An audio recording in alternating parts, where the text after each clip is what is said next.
Hey y'all, welcome back to part 3 of this series, Breadcrumbs to the Unconscious. Today we're following more clues that are leading us to a mysterious psychedelic underworld. We'll talk about seeing beyond time in a meditative trance, seeing the Alchemist's stone for the second time, a weird encounter with angels, and seeing what Alan Watts calls the heart of all hearts.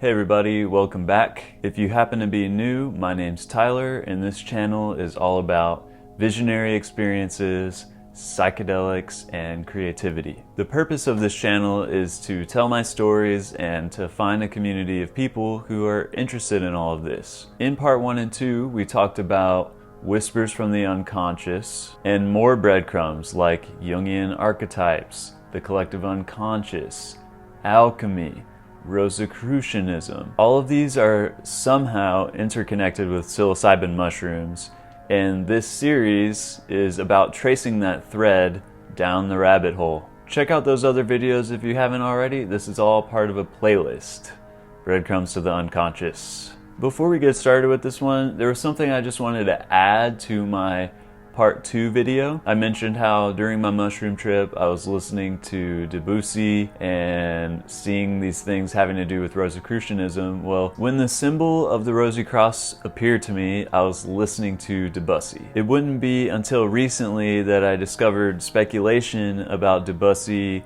being connected to this artistic spiritual group. One of Debussy's friends, Satie, was another composer of that time in France. He made compositions that were specifically about these ideas. So the fact that I was shown this symbol gets even crazier, almost as if these things are deeply embedded in the musical ideas. I'll add links to the Satie piece and the video about Debussy and Rosicrucianism. So for part 3, we're going to tell the story of 2 different visionary experiences and some thoughts at the end. So the first experience was during one of my Kundalini meditations. At this point, I was doing the meditation almost every day, and once you start doing it consistently, you start getting into deeper territory. And especially once you introduce weed into the mix, visionary things start happening. And this is a good example. So I just want to add really quick that it may seem like all of these crazy visions and things like are happening to me all the time. While I have had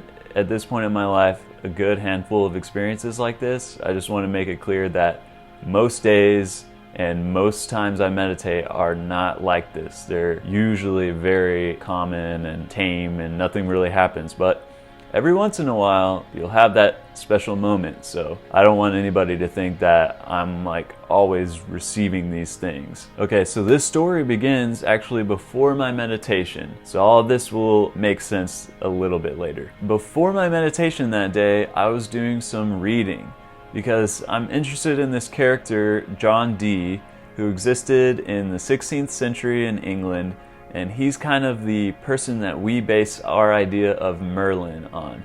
He was like a polymath, magician, wizard, occult dude in England at that time. One of the things that he was famous for was that he crafted a language called Enochian, which he used to communicate with what he called angels. I want to say it's a loosely Christian idea of angels, but it's this whole system of like a hierarchy of beings. Like if God was the top being, then the angels are like the middle, and then we're on the lower side of things. So I actually picked up a book about that. It's I got it right here.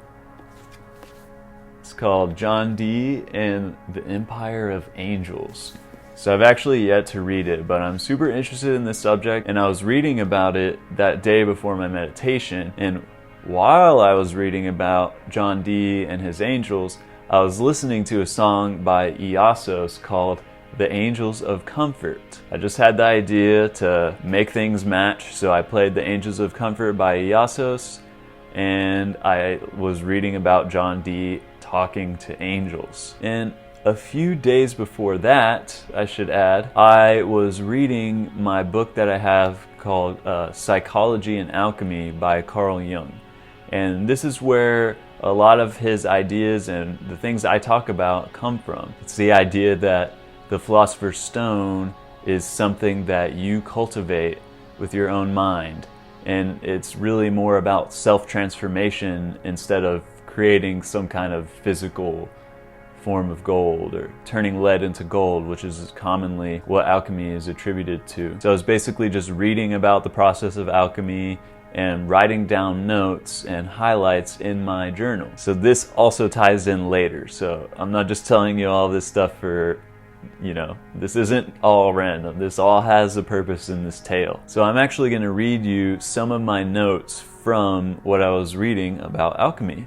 Creation of the stone is said to need divine illumination because production of the stone transcends reason. Active imagination gets the process going.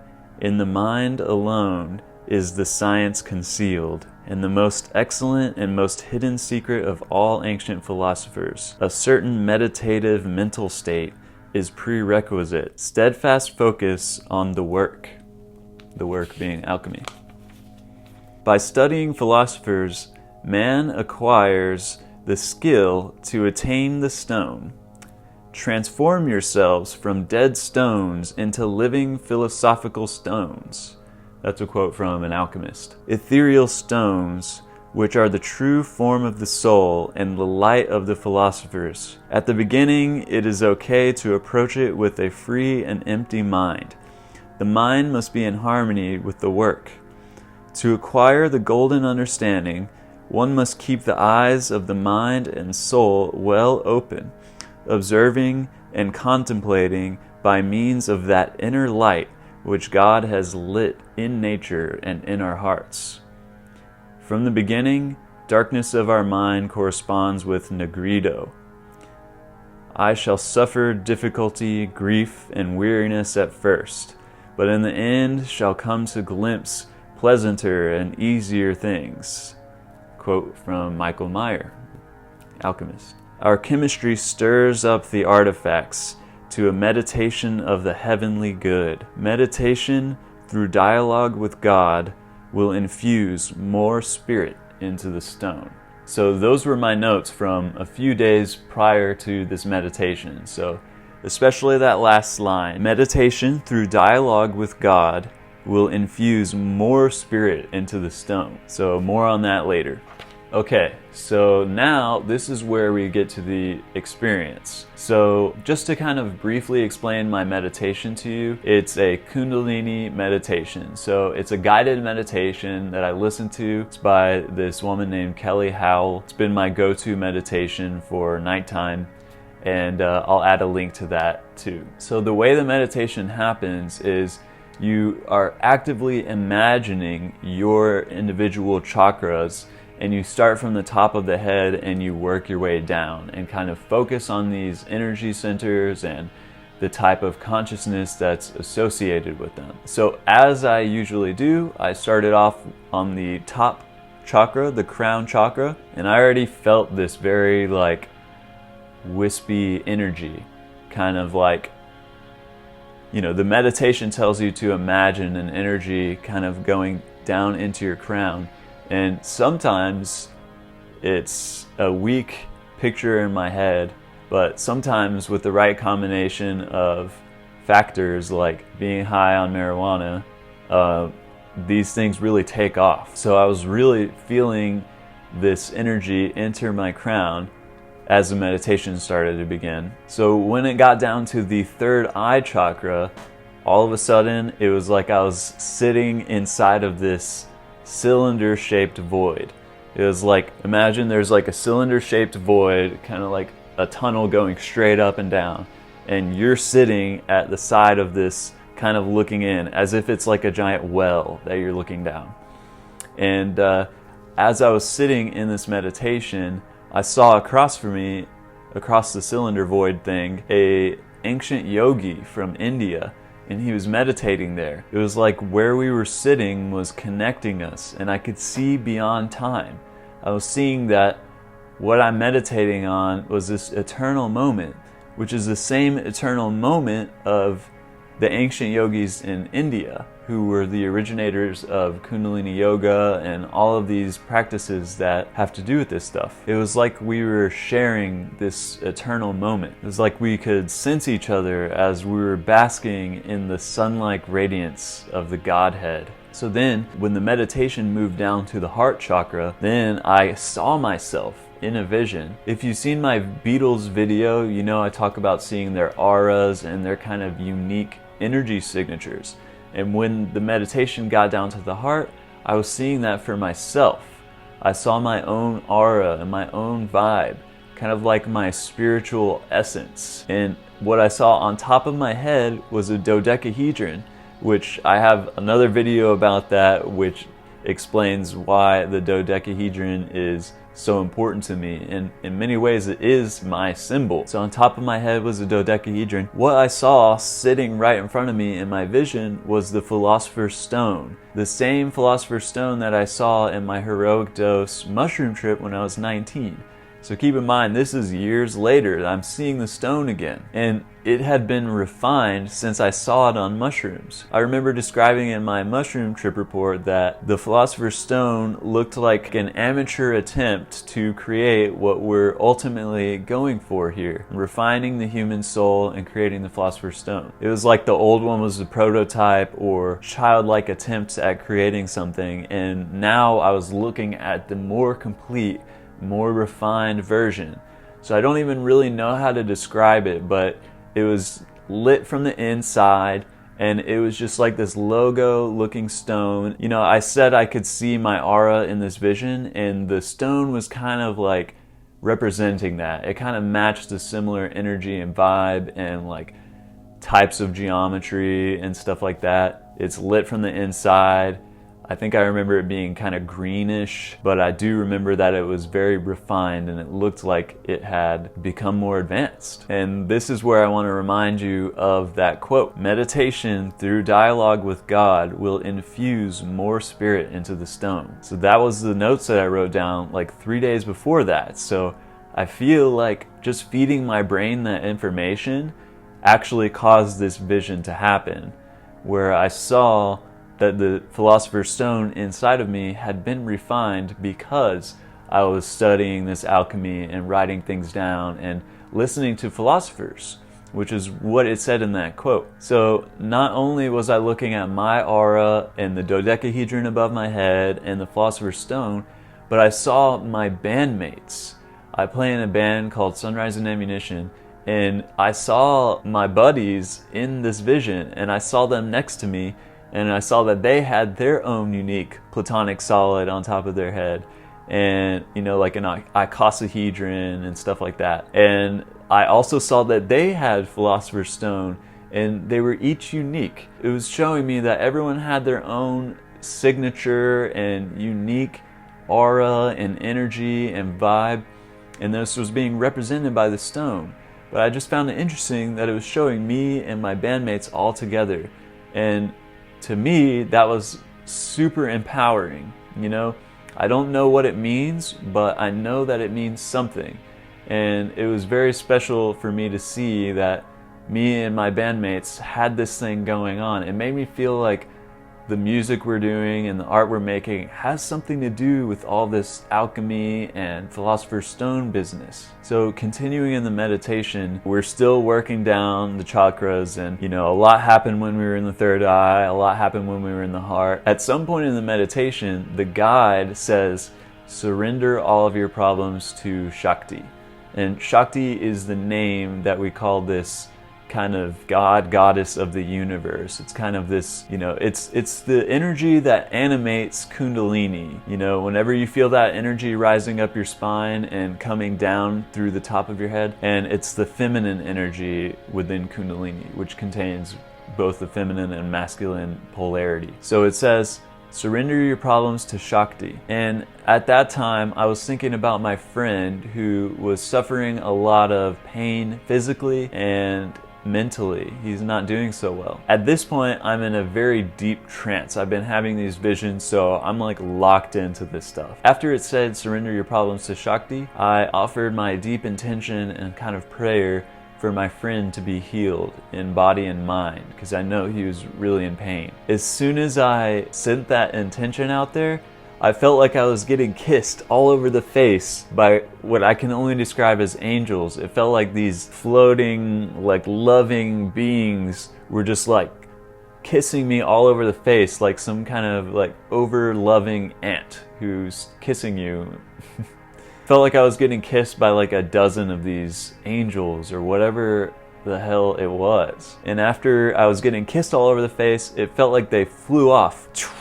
It felt like they flew off to the destination to go heal my friend. It almost felt like, because of the way that the kisses were like this immediate reaction to me sending my intention out there for my friend to be healed, it was almost like they were thanking me or rewarding me for an act of compassion and generosity. They were like, oh, that's so nice, you know, like good job, and kissing me all over the face and then flying off to go do the healing. It was weird. It was cool, but it was really weird. Probably one of the more, I don't even know what to say about it, man. I'm still trying to understand it, but the fact that I was reading about angels and things like that and alchemy, and my whole experience had to do with all of that stuff, just goes to show that what you feed your brain can have a huge effect on your psychedelic experiences and your visions. I also want to read you a little bit of a quote from Iasos. You know how I mentioned I was listening to that song called The Angels of Comfort? So I went to his Bandcamp page and look at what he says about what he calls the Angels of Comfort. I'm going to read it to you. So he said, "The angels of comfort are the carriers and distributors of a golden pink energy called the comfort flame, an energy specifically created to bring comfort to all life, wherever it is needed. This energy was created when humanity began experimenting with free will in a manner wherein they began creating discomfort for themselves. These angels deliver this energy wherever they're sent, whenever they're called forth, and wherever they're requested." So, I don't know, man. I feel like I was visited by them. I feel like this is all connected. I'm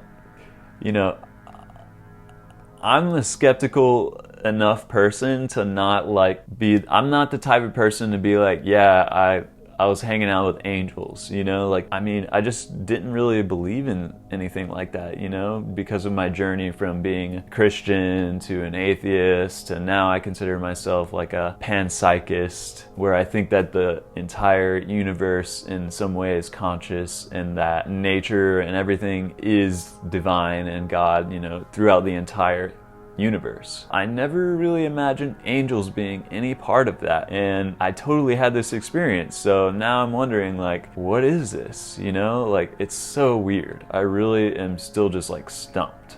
Moving on, I want to tell one more short story that's about my mushroom trip that I had in May of 2020. So I was hanging out with some friends in San Antonio, and we had some mushrooms laying around, and a pretty big group of people. We had like 6 or 7 people hanging out at this house, so we decided to all take a few mushrooms. So I spent a lot of that trip just laughing hysterically and hanging out with my buddies, and we even had a jam session with me and a drummer who's a good friend of mine, and we were just jamming out and like flowing and having this odyssey, and our friend was watching, and we like blew his mind and blew our own minds, and it was awesome. It was just really good vibes and lots of great energy. So I'm in the backyard, and we're all hanging out, we're vibing, we're showing love for each other, we're laughing.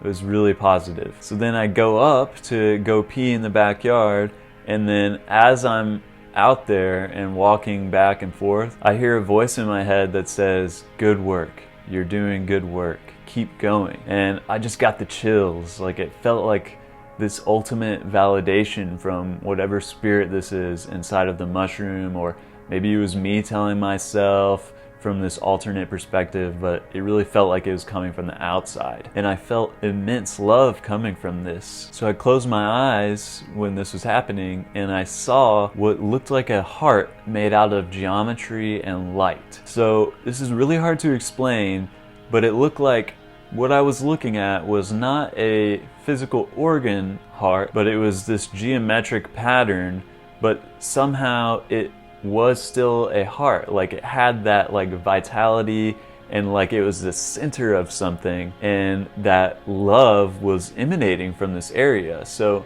very much a heart, but not in the typical sense that we're used to. Whenever I saw this, it reminded me of an Alan Watts quote, which I'm going to read to you. And to me, this is what I think I saw. This is a quote from Alan Watts' book, The Joyous Cosmology. It's about psychedelics.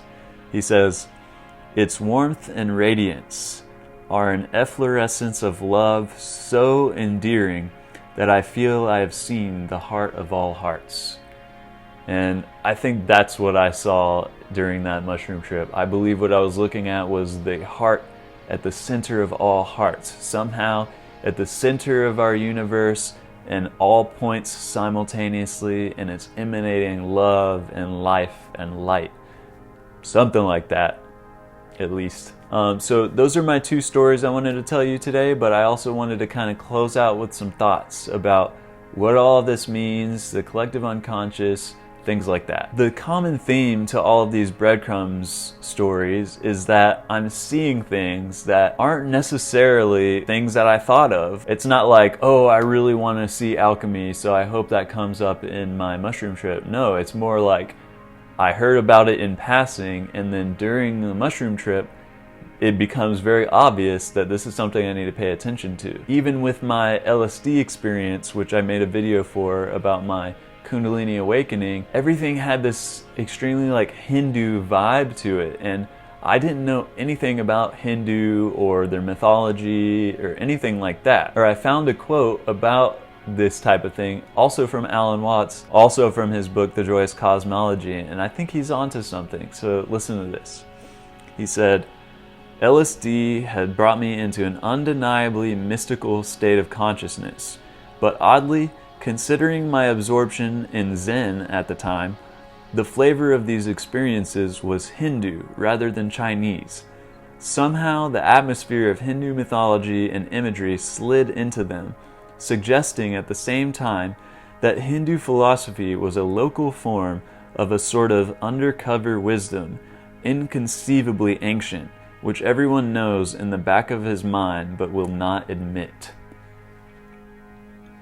So I really think he's onto something here. And I also want to just add one more quote that I read from Carl Jung about the collective unconscious.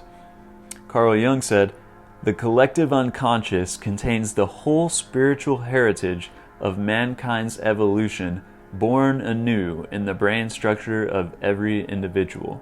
That makes so much sense for all of these things that I'm telling you about, because I'm seeing all of these ancient Hindu things, I'm seeing alchemy, all of these things from the past that are somehow inside of me. And I think the number one explanation has to be the collective unconscious. So I really encourage all of you to like read about this stuff and do deep meditations and see what comes up, because I believe that more of us have this potential to unlock than we think. Because, you know, I feel personally like I'm just some goofy dude, you know, I'm like a guitar player, and I wasn't expecting to have all of these visionary, crazy things happen in my life, but I'm glad that I started to pay attention to them and cultivate them, and it's made my life so much more rich and meaningful, and it gives me something interesting to think about. It's really a big mystery, and that to me is my new spirituality, is to accept that this is a mystery, to accept that we will never have closure on certain things, but the mystery itself is enchanting and attractive, and it calls us all to her. So I hope you guys continue your explorations safely, and please let me know if you have any experiences that you think might have to do with this, or even just a trip report that you want to share. I always like to read other people's trip reports. So thanks for watching these videos. I had a lot of fun telling my stories. I hope you enjoyed it too. So this one ended up being pretty long, but thanks for sticking around if you made it. I don't know any of you personally, but I love you and you're awesome. So thanks for being cool, and thanks for watching, and I'll see you later. All right, peace.